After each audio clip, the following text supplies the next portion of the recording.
Hola, ¿cómo están? Dios les bendiga a todos. Qué bendición poder estar con ustedes nuevamente. Hoy damos continuidad a nuestra serie acerca del manejo de las emociones. Hemos venido hablando acerca de las razones por las que nuestras emociones pueden enfermarse y hoy vamos a hablar acerca de una de las razones por la que esto puede ocurrir y es por las pérdidas o por los duelos que a veces pasamos durante el trasegar de la vida. Entonces, en el libro de Eclesiastés, en el capítulo 3, este pasaje de los versos 1 al 8 nos dice la palabra del Señor que hay un tiempo para todo, que hay un tiempo para amar, que hay un tiempo para odiar, que hay un tiempo para reír, que hay un tiempo para llorar, que hay un tiempo para nacer, que hay un tiempo para morir. Ustedes lo pueden leer, son 8 versículos, pero es muy hermoso lo que Dios nos entrega allí. Y de manera especial el versículo 4, Eclesiastés 3:4 nos dice así: hay un tiempo para llorar y hay un tiempo para reír, hay un tiempo para estar de luto y hay un tiempo para estar de gusto. Entonces nosotros podemos ver a través de la palabra que hay un tiempo para cada una de las situaciones que nosotros vivimos a través de el caminar en la vida. Cuando nosotros pasamos por una pérdida de un ser querido o por algo que perdimos que era muy valioso para nosotros, una ruptura, yo creo que todos en algún momento hemos perdido algo o alguien que amábamos, se nos ha perdido de pronto, no sé, un empleo, un ser querido, un ministerio, hemos tenido una ruptura o a veces hay divorcios o hay separaciones. Entonces digamos que todas estas situaciones vienen a ser pérdidas que vienen a generar dolor en la vida de nosotros y el Señor nos dice que hay un tiempo para pasar por estas situaciones. ¿Cuál es el problema? Que nosotros a veces queremos perpetuar ese dolor, queremos quedarnos allí y de pronto nos enfocamos tanto en el dolor y la tristeza que no nos damos cuenta que no estamos solos, sino que Dios mismo está pasando con nosotros ese momento difícil y ese momento de dolor. Es importante que si tú estás pasando en este tiempo, este escenario de pérdida, de dolor, recuerdes que no estás solo, que Dios mismo está teniendo cuidado de ti, que Dios mismo es quien puede fortalecerte, quien puede consolarte para no solamente pasar el momento de tristeza, sino poderlo superar y prepararse para lo próximo. Entonces vamos a mirar un pasaje en la palabra donde un gran hombre de Dios sufre una pérdida, pero él quiso prolongar el dolor y entonces Dios le sale al encuentro. Yo quiero que vayamos por favor a Primera de Samuel, vamos a leer el capítulo 15, los versos 34 y 35 y después leemos el capítulo 16, el versículo 1. Recuerden que yo estoy en la nueva versión internacional y que ustedes deben leer de manera juiciosa todo el capítulo 15 y todo el capítulo 16 de Primera de Samuel para que puedan entender el contexto completo de la historia. Primera de Samuel 15:34 dice: luego regresó a Ramá mientras que Saúl se fue a su casa en Gibeá de Saúl. Y como el Señor se había arrepentido de haber hecho a Saúl rey de Israel, nunca más volvió Samuel a ver a Saúl, sino que hizo duelo por él. El capítulo 16, el verso 1 dice lo siguiente: el Señor le dijo a Samuel: ¿cuánto tiempo vas a quedarte llorando por Saúl? Si ya lo he rechazado como rey de Israel, mejor llena de aceite tu cuerno y ponte en camino. Voy a enviarte a Belén, a la casa de Isaí, pues he escogido como rey a uno de sus hijos. Entonces nosotros vemos aquí un hombre muy importante que era el profeta Samuel y vemos que el Señor le sale al encuentro porque él prolonga un tiempo de tristeza o de dolor. Ustedes van a leer la historia, pero yo a grosso modo les voy a contar. El pueblo de Israel se había, digamos que, cansado de que Dios fuera quien les gobernara y ellos dijeron: no, queremos un rey que gobierne de manera similar a como gobiernan los reyes en las naciones vecinas. Entonces digamos que el Señor, en su voluntad permisiva, porque no era la voluntad perfecta de Dios, permite que Saúl, el primer rey sobre Israel, se estableciera como rey y el profeta Samuel, que es del que nos está hablando el texto, él es quien lo unge, quien le da las instrucciones y quien lo acompaña durante su gobierno. Pero debido a la desobediencia de Saúl, el Señor determina rechazar a Saúl, le quita el reinado y entonces ya usted se va a leer la historia completa. Por eso, posterior al rey Saúl, quien se establece como rey es el rey David.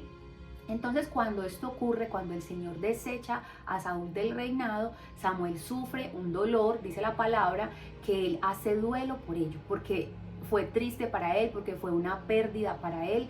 Entonces yo creo que nosotros nos podemos identificar con Samuel, con ese dolor que él está sintiendo en ese momento que él pierde, digamos, a su rey, que él de alguna manera se le caen las expectativas, porque él también era parte del pueblo, de que un gobernante hiciera lo correcto.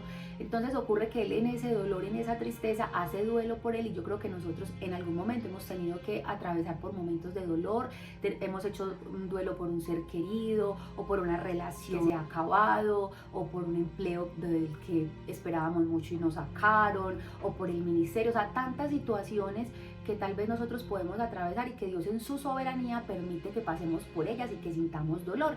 Y nosotros en Eclesiastés leemos que hay un tiempo para estar de luto, que hay un tiempo para estar triste, pero que ese tiempo tiene que tener un límite, que no es voluntad de Dios que nosotros perpetuemos el dolor y nos quedemos allí.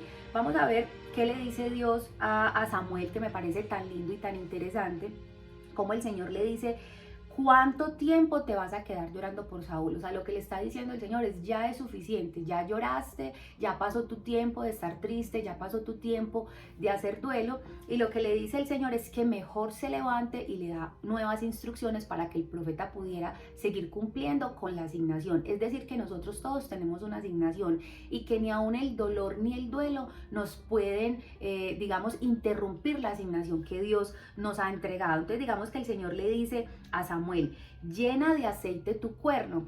Es decir, vuelva y llénelo de aceite. El aceite para el pueblo de Israel representaba el aceite de la unción. Cuando el profeta llenaba su cuerno de aceite era porque tenía una instrucción de parte de Dios para ir a ungir a un rey, a un sacerdote, a un profeta. Entonces eso representaba que Samuel tenía por delante otra tarea que cumplir, pero que como estaba concentrado en su dolor no había podido avanzar. Entonces es importante que nosotros entendamos que aún donde estemos pasando por tiempos de dolor y por tiempos de tristeza, la asignación de nosotros sigue, y que el Señor nos está diciendo: levántate y sigue adelante con la tarea que yo te he dado.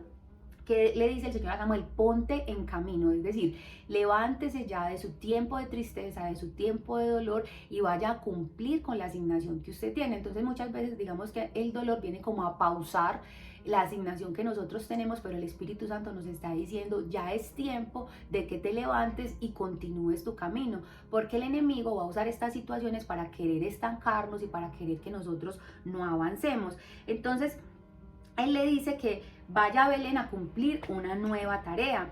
El cuerno era un recipiente que se usaba para depositar el aceite de la unción. Se usaba para ungir reyes, sacerdotes y profetas. Eran denominados los ungidos del Señor. Entonces Samuel tenía la asignación de parte de Dios como profeta de ungir reyes. Y por un momento él se centra más en la pérdida que en su asignación. ¿Se identifica usted con esto? Es lo que les acabo de decir.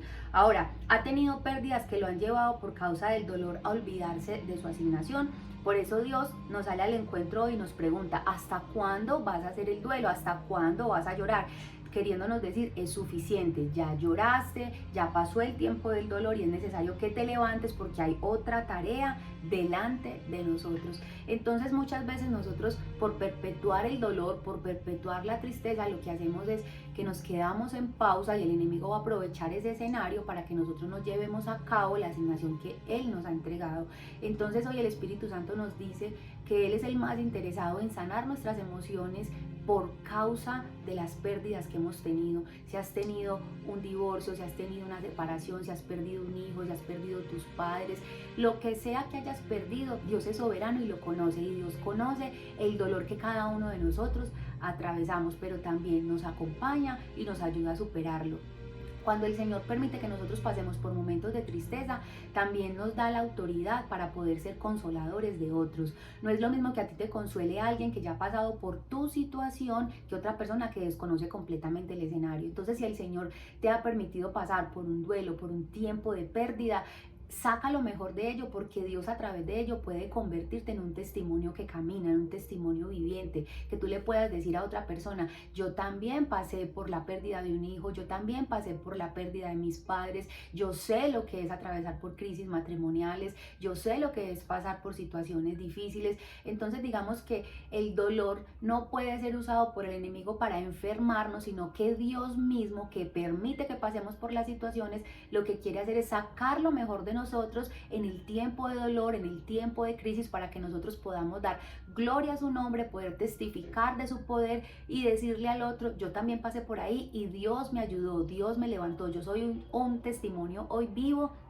de que Dios restaura, de que Dios consuela, de que Dios fortalece. Entonces, espero que se lean juiciosos todo el pasaje del capítulo 15, el capítulo 16 de Primera de Samuel, para que puedan entender la historia, y también vayan nuevamente al libro de Eclesiastés en el capítulo 3, donde el Señor nos muestra que todo lo que nosotros vivimos bajo la tierra tiene un tiempo. El dolor no es perpetuo, el dolor no es para siempre, todo pasa.